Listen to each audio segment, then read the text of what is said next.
Durou 11 dias a única visita da Rainha Elizabeth ao Brasil há 54 anos, em 1968. Foram recepções cercadas de protocolos que ficaram na memória de brasileiros que estiveram frente a frente com a majestade. Quem conduz essa volta ao passado é o repórter Ernesto Palha. Quando a Rainha Elizabeth II desembarcou no Brasil, vivíamos numa ditadura. Tinha começado em 1964 e não dava sinais de ter um fim próximo. Protestos tinham sido proibidos pelo governo meses antes, depois de uma grande manifestação conhecida como a Passeata dos 100 mil. A chegada da rainha em novembro de 68 foi um suspiro de leveza, mesmo pairando no ar o temor de um endurecimento ainda maior do regime.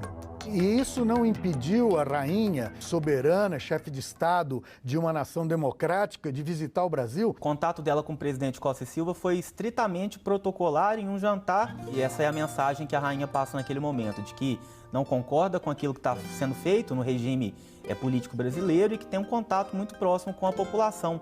Ela faz uma visita à população do Brasil e não especificamente aos governantes do nosso país.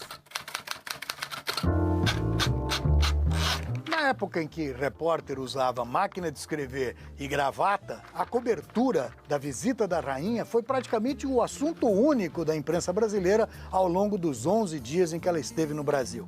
A manchete do Diário de Pernambuco de 2 de novembro foi: 200 mil pessoas aclamaram nas ruas soberana inglesa. Mas uma matéria do jornal Globo contou um episódio não tão grandioso que marca a visita da rainha ao Recife. Escreveu o meu colega repórter da época: no palácio, tudo ia bem, até que se apagaram as luzes de toda a cidade às 17h35. Durante 6 minutos foi a escuridão quase completa, atenuada apenas pelos flashes dos fotógrafos. Neste tempo, vários presentes foram vistos servindo-se de uvas que compunham a decoração. Leonardo era, então, um jovem repórter. A primeira pessoa a tomar a iniciativa foi o príncipe Philip, que pegou um candelabro que estava com velas decorando o ambiente, pediu um isqueiro e acendeu as velas e ficou até uma cena romântica. Depois de certo tempo, volta a energia e ela vem aqui para o terraço. E aqui ela serviu-se de algumas iguarias e suco de pitanga. No dia 3 de novembro, a rainha chegou à capital baiana.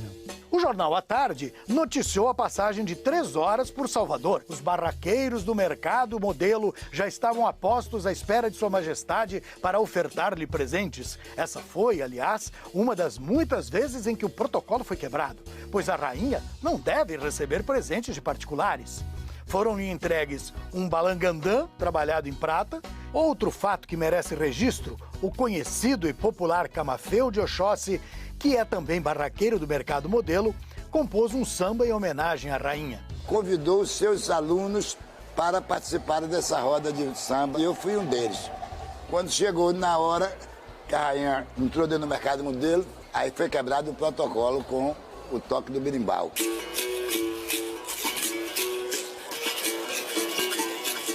Se tocou o berimbauzinho para ela, ela deu um sorriso, very nice, beautiful, very nice, very good, que eu não sei nem o que quer dizer isso, mas sei que era isso, as palavras que eu não esqueço. Salve a rainha Elizabeth, vossa visita muito nos honrou, em colocar no seu roteiro a igreja de São Francisco, o mercado modelo de Salvador. E aí, no outro dia, que a rainha foi embora, toda a população da Bahia, os turistas que vinham, queria conhecer o tocador que tocou berimbau para a rainha. Virei celebridade e estou feliz com isso, melhorou minha vida. Walter tinha 17 anos e já era comerciante na época. Antes dela comparecer, nós se reunimos, fizemos um rateio para mandar fazer uma penca igual a esta aqui, só que a dela era em prata maciça.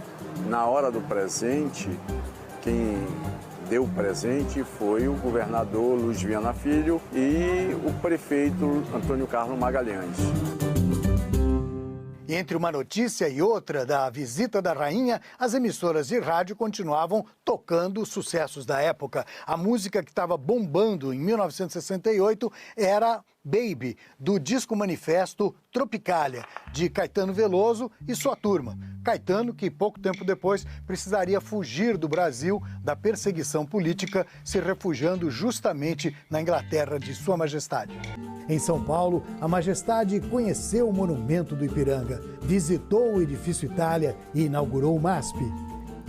Esteve também na Escola Britânica e foi recebida por vários estudantes e professores, entre eles a professora Penny Freeland. Era uma grande decepção para muitas das crianças que a rainha ela não veio de coroa, não estava vestida de rainha e tudo mais. Entendi, como rainha dos contos de fadas, fada. né? Então é isso que eles estavam esperando. O Jornal da Tarde de São Paulo contou sobre o encontro da Rainha Elizabeth com o Rei Pelé. A Rainha Elizabeth disse para Pelé que se sentia muito honrada em conhecê-lo. Pelé, sorrindo, respondeu: "A honra é toda nossa, Majestade. Sinto-me muito feliz por Sua Majestade ter distinguido meu país com uma visita." A rainha já o conhecia, inclusive, e fez questão de cumprimentá-lo, de conversar com ele, de demonstrar o apoio que ela dava ao esporte e ao futebol em especial, que é um esporte que foi criado lá na Inglaterra, mas que ficou popularizado aqui no nosso país. A Rainha Elizabeth II acabou se tornando uma especialista em usar o charme da monarquia, da realeza, para encantar os seus anfitriões e os países que ela visitava. O resultado é que os próprios lugares por onde ela passava, as coisas que ela tocava ou os veículos que a transportavam ganhavam uma magia toda especial. É o caso deste Itamaraty, uma limusine fabricada no Brasil que foi colocada à disposição de Sua Majestade para os deslocamentos oficiais em Brasília. Hoje, o carro é um item cobiçado de coleção. E tudo porque Sua Majestade viajou sentadinha ali, no banco de trás. Você estar usando um automóvel fabricado, projetado no Brasil, sendo usado pela Rainha Elizabeth, sem dúvida era um prestígio para a indústria nacional. E assim, Elizabeth desfilou pela recém-inaugurada capital do país. Época em que a imprensa brasileira estava toda sujeita à censura. Portanto, o que nós vamos ouvir não foi publicado pelo jornal naquele dia.